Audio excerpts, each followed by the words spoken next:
Comment garder confiance? Face à l'adversité, on peut parfois douter de ce qu'on est en train de faire. On peut perdre cette confiance parce que, soyons honnêtes, lorsque on essaye d'atteindre un objectif, il y a plein d'obstacles sur le chemin, il y a plein de moments où on n'est pas en train de réussir, on n'est pas en train de gagner. Justement, ça fait partie du process, c'est normal. On vit des échecs, on doit apprendre.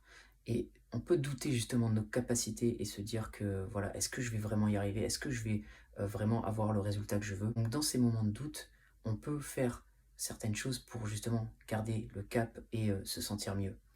Si tu veux améliorer ton mental pour être plus performant, pense à t'abonner à cette chaîne et à activer la petite clochette pour ne rien louper. Et dans cette vidéo, j'aimerais te partager un moyen qui peut te permettre de garder cette confiance lorsque ça devient difficile, lorsque tu es en train de vivre des échecs à répétition et que tu te demandes si vraiment tu es en train de faire ce qu'il faut. Donc, ça va concerner en fait tes convictions.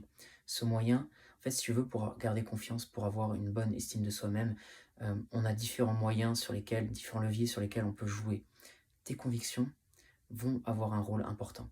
Et la conviction que j'aimerais te partager aujourd'hui, c'est que n'importe quel objectif qui est poursuivi avec assez d'action, qui est poursuivi avec euh, assez de persistance dans le temps, va se réaliser. Si tu as cette conviction, tu peux garder confiance dans des moments où c'est difficile. Alors ça va pas être une révolution si tu crois en ça, mais ça peut te permettre de garder confiance et espoir que ça va se passer. Parce que logiquement, je te donne un exemple. Admettons que tu veuilles apprendre l'espagnol. Si tu étudies l'espagnol, si tu es un minimum stratégique dans ce que tu fais, que tu prends un prof par exemple, ou que tu apprends de manière efficace, avec le temps, tu vas finir par apprendre et par savoir parler espagnol. Parce qu'il y a plein de gens qui l'ont déjà fait. Si tu veux te mettre à courir un marathon, si encore une fois tu es stratégique et que tu fais ce qu'il faut pour apprendre à tenir un marathon, tenir sur la distance, tu vas réussir à courir ce marathon avec le temps. C'est important de se le dire parce que les échecs, forcément, on va en rencontrer.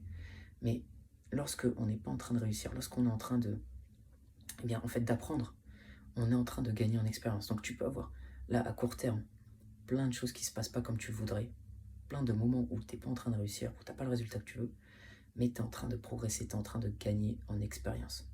Donc au final, il y a du positif dans ce que tu es en train de vivre. Une chose que tu peux faire notamment, c'est de valoriser cette qualité qu'est la persévérance. Valoriser, en faire une valeur en fait. C'est-à-dire que les valeurs, c'est les choses importantes dans ta vie. C'est des choses que tu valorises. C'est des choses qui, selon toi, c'est des codes de conduite en fait. C'est de te dire, voilà, pour moi, la persistance, c'est important. Après, tu vas te comporter selon cette valeur-là. Et le problème, c'est que on nous apprend pas ça à l'école et très souvent, on va pas. Et franchement, je comprends les gens parce que on a beaucoup de choses à penser aujourd'hui et me dire, me rappeler, savoir mes valeurs, des fois, eh bien, ça passe au second plan. Mais c'est important d'avoir une idée quand même de ce qu'on valorise, des valeurs, des qualités qui sont importantes pour nous, parce que ces valeurs-là vont te faire tenir et vont représenter qui tu es en fait. Ici, ça va être ta conviction que la persévérance est importante et que n'importe quel objectif va se réaliser si tu agis de manière assez importante avec persévérance. Donc voilà pour cette vidéo, j'espère qu'elle va t'aider. Si c'est le cas, tu peux mettre un j'aime, tu peux t'abonner à la chaîne pour d'autres contenus sur le mental.